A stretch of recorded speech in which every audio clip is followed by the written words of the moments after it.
Yeah, thanks for the introduction. So, as you said, this is some related work with Christoph and Florian, where we had a look at Proest.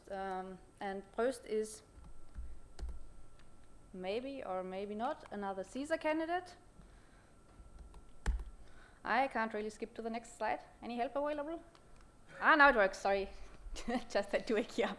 Okay, so Proest is another Caesar candidate, and it's representative of a certain trend, namely permutation-based encryption. So the core of Proest is the Proest permutation, P, which we will encounter a few more times. And this permutation is then plugged into several modes to get different security properties. So there are modes which offer nonce misuse resistance, there are modes which offer better parallelizability, and we can essentially choose what we want. Now for some of those modes, so we have the list of the 3 available modes here. There is APE, which is a sponge mode, and OTR and COPA, which are not sponge-based. So in order to plug the permutation into these block cipher-based modes, we actually first have to fit them in. And this is done here by using the single key even-Mansur construction. So to plug the permutation into the block cipher-based modes, we, for each plaintext block, we add the key to the plaintext, apply the permutation, and add the same key again. So it's not the original even-Mansur with 2 different keys, but one and the same key. This single key construction has been studied by a number of authors, in particular by Dunkelmann here, and proven to have similar security properties as the original even-Mansur construction. But what I'll try to show here is that it's not necessarily a good idea to just take this even-Mansur construction and plug it into readily available modes, because there can be some problems. In particular, some of the non-random properties of the even-Mansur construction can have very unfortunate implications that apply to the full mode too.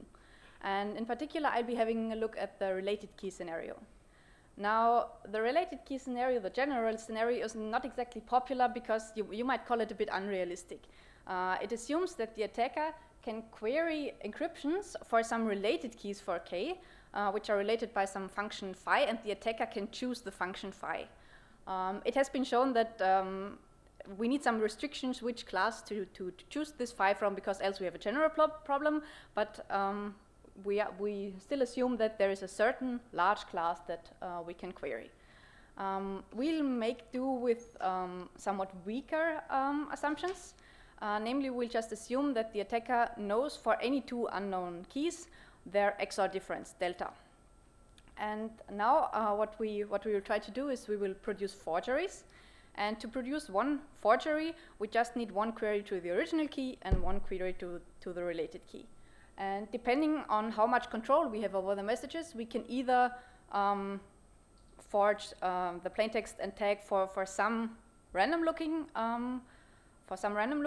message, or actually, if we are able to have a certain control over one of the queries that we are doing, we can get almost universal forgery. So we can forge the tag and ciphertext for any message that we like if we can make a corresponding adaptive query. Now this scenario of knowing the XOR difference between the keys is not entirely unrealistic. So you might consider situations, for example, where you have some master key and you have a large number of cheap devices and they all need to derive their local key from a master key. And history shows that this happens quite often, and that very often it is done in very trivial ways, like XORing the 2 or concatenating them. A prominent example is, for example, WEP, the Wi-Fi standard, which produces related keys of exactly the sort we are needing here. So by concatenating a master key with some individual device IDs. A similar idea is to combine the key, for example, with a nonce or with a timestamp to get sort of session keys or a rekeying property. This might be a general timestamp or also a challenge from the communication partner or something like that. Even some Caesar candidates do this by XORing the key and the nonce. For example, Avalanche and Calico, which has its own problems, but it also gives us the sort of related keys that we need here. So now let's have a look at the definition of Proest itself.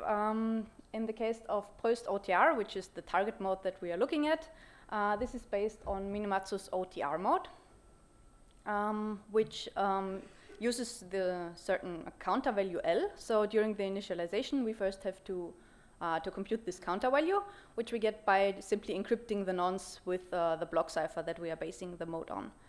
Now, all the values here in these pictures, they are always 2 n bits, where n is the security level, and n is either 128 or 256 for Proest. The only different length values are the nonce and the tag, which are only n bits. So on the very left, you see that we first have to do padding for the nonce to plug it into the block cipher. Now what we get is this value L, which we will use as a counter in all the successive message block encryptions. And in OTR, the message blocks, which are 2 n bits each, are always encrypted in pairs. And to do this, the 2 messages are plugged into this sort of Feistel construction, 2-round Feistel construction. And the counter value is added before the block cipher is used as an update function for the Feistel. Finally, we also need to produce a tag, which we do by simply XORing or producing a checksum from an XOR checksum of our message blocks, actually only of every second message block, because the Feistel construction takes care that this checksum also covers the integrity of the other message blocks. And to this checksum, we just add some multiple of L again. So all these constants that you see here that are written in this typewriter font, they're all finite field constants in F2 to the 2n. And as the tag is also just n bits, we also have to truncate it before we output it. So that's the basic OTR mode. And now to use it with Proest, we just plug in the single key even Mansur construction instead of the block cipher. So we XOR the key, apply the permutation, and XOR the key again. So what do we get here? We get a very nice scheme, which is online and parallelizable and very nice. Yeah. And please try to remember this picture a bit. You will see it a bit more often on the next slides.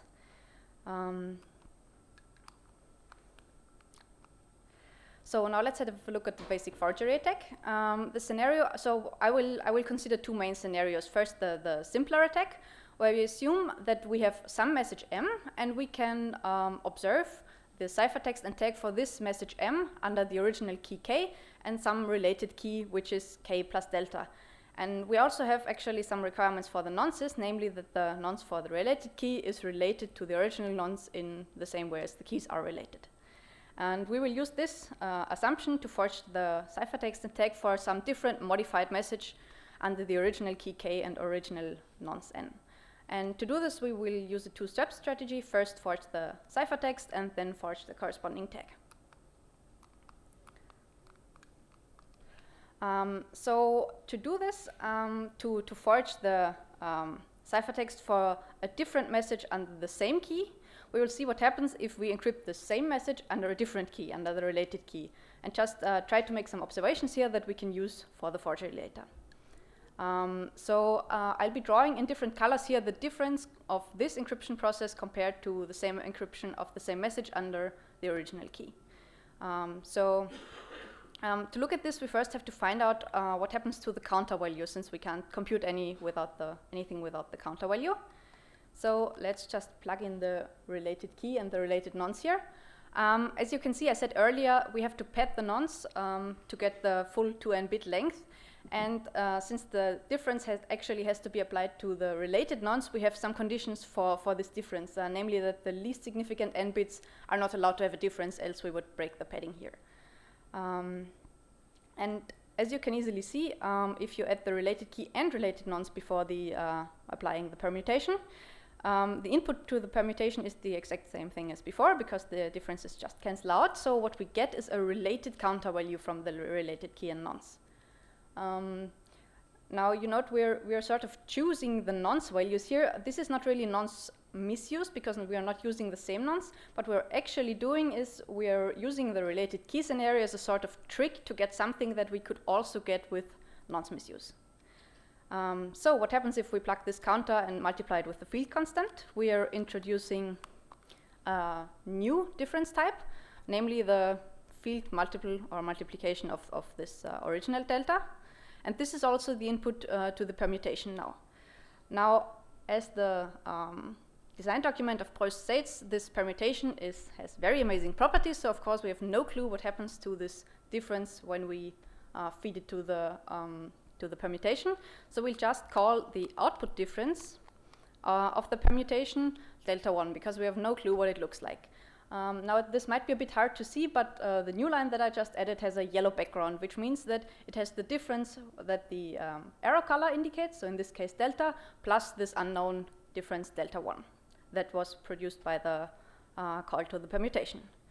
Now we also already have the input to the second permutation. Again, we don't even know the input difference here, so of course we have no clue about the output difference. We'll also just give it a name, it's delta 2. And so what we can do now is we can express the difference between the new ciphertexts and the ciphertexts under the original key as this delta from the related key plus some unknown differences, delta 1 and delta 2. And we'll now be trying to use this knowledge that we get here about delta 1 and delta 2 from observing this ciphertext to construct a forgery for the original key. So what we'll do is we'll just fix the input and output difference of the permutation and try to see if we can find a suitable message so that we can use this knowledge of delta 1 and delta 2 to forge a ciphertext. So that's what we do. We fix the input and output of the two permutations and just see what happens. We immediately get the difference that we must have in the first message block from the input to the first permutation. So it's this 2 to the I plus 2 plus 1 times delta with respect to the counter value. From the output of the first permutation, we also immediately get the ciphertext, and from the output of the second permutation, also the difference in the second ciphertext. And as you can see, these ciphertexts now also include the same unknown difference or previously unknown difference, delta 1 and delta 2. But we just saw, or we could just read the values of delta 1 and delta 2 from the previous encryption. So now we have found a modified message, which has this purple difference to the original message, which when encrypted under the original key gives us ciphertext that we can predict, because we can read the differences introduced there from the queried message. So that's what we have now. We have the successfully forged ciphertext for new different messages under the original key, but the problem is we of course still need the tag. Now if you remember, the tag was produced from this checksum, from the XOR sum of the message blocks. We actually have two tags now that we could reuse, which knowledge we could reuse, and we'll try to achieve that the checksum we have is such that we can reuse the original tag T that we get when we encrypt the original message M under the original key K. As you can easily see, the difference of the checksum of the modified message compared to the original message is simply a sum of the introduced differences. And the trick to achieve this will be that we use some freedom that we have, namely the freedom to not modify all the message blocks, but only some of them. So in picture form, for some of the message indices, we will copy the original message blocks, for some the modified message blocks, to get the target forged message, which we will call M star, which you see on the bottom. Now all we have to do is select suitable block indices that we can select so that the combined differences cancel each other out and we can reuse the original tag. So what we want to do is we want to have a linear combination of the introduced differences that is 0.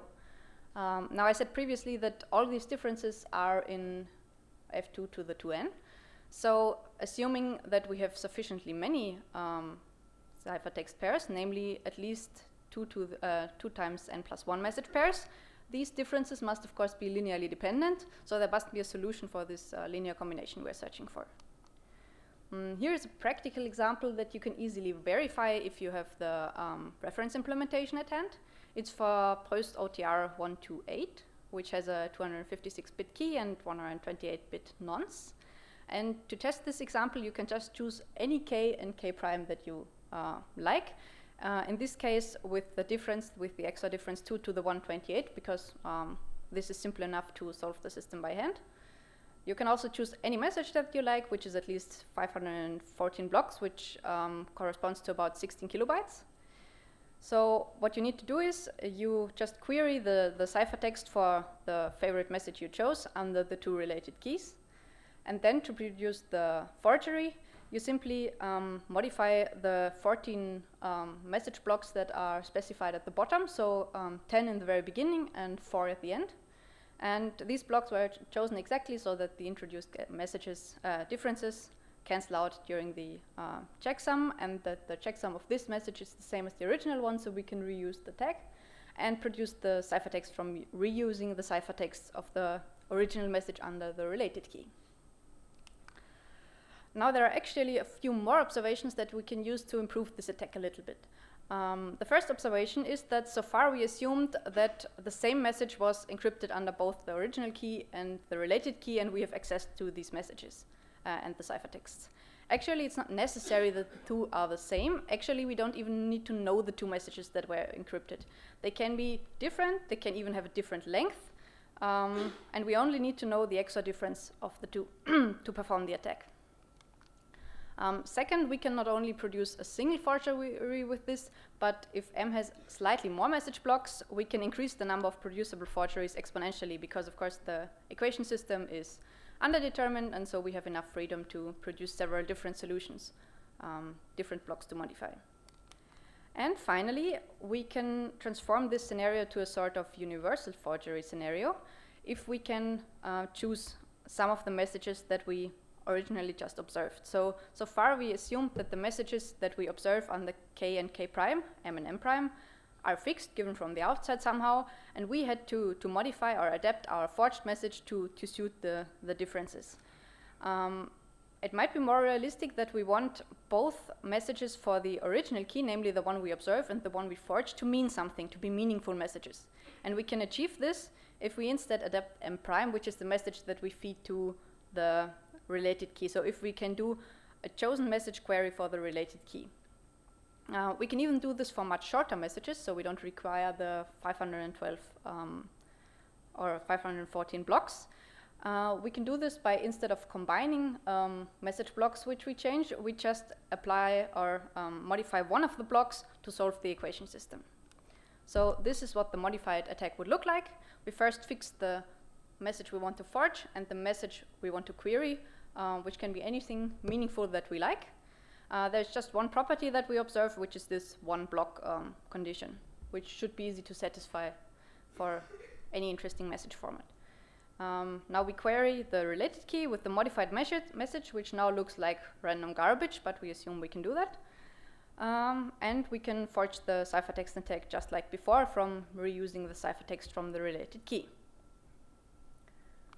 Okay, so what does this mean for Proest now? Of course, as you can see, the attack is not based on any weakness of the Proest permutation, so it's absolutely not affected by our attack. The attack is also not applicable to the other two Proest modes for two reasons. So one of the other modes, Proest Ape, is a sponge mode, so of course we are not using the Mansur construction and the attack is not applicable. It's also not applicable to Proest Copa, because Proest Copa during the initialization process uses the encryption of a constant value, 0. And in our attack, we used the fact that all block cipher calls that are made during OTR are actually on some input that we can modify on a manipulable input. And we used this to cancel out all the current differences. We cannot do this if 0 is encrypted. Actually, it turns out that several other CISA candidates also include this countermeasure. For example, we looked at MinAlpha, which also uses a similar even Mansur construction in a different mode, but here it's also not applicable due to the 0 encryption. On the other hand, there is some very recent related work that is interesting. It's based on the same observation as our paper, on the same XOR non-random property, related key property. What they can do is they can even do a key recovery by using the property that we also use, and then assuming that they can query a larger set of related keys and also related not in an XOR sense but with respect to modular sums. And then they can use the trick that was earlier used to prove that you can't assume that you can query modular and XOR differences, because otherwise you will always produce a forgery. And yeah, they can use this distinguisher to produce key recovery. Actually, CISA candidates are not the only interesting candidates to look at. You can apply the same attack in a much easier way to some standard modes. So if you consider, for example, CCM, which is of course usually not used with even Mansur, but with AES or something, but it's still widely deployed. And if you look at what happens if you query this for the same message under a related key, something very simple happens. The differences simply propagate through to the ciphertext. So to get the ciphertext for a related key and related nonce, you can trivially add the difference the keys have to the ciphertext, and you get you get a forged ciphertext. And the tag, it doesn't even change, so it's very easy. So for the summary, what did we attack? We used the property that the OTR mode allows to lift the related key weakness of the even-Mansur construction to the full mode. We only require to know the XOR difference between any two unknown keys in order to produce almost universal forgery with just one query to each of the keys. The complexity is trivial, but not all is lost. The other Proest modes are not affected. It's still only an attack in a related key model. There's an easy countermeasure which could probably also be included in OTR, namely to include the zero encryption. But what the attack shows is that one should be very careful when plugging provably secure modes into other provably secure modes, because there are a lot of scenarios not covered by the proofs which are still very relevant in practice. So generally we think that the security key, the related key considerations are very underrepresented in the cipher design process, and it would be worth investigating whether there's anything we can do during the design strategy to avoid this kind of attacks. Thank you.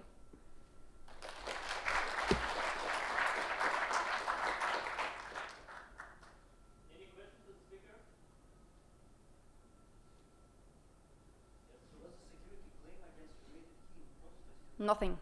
They don't claim any security against related keys, so we don't violate their claims.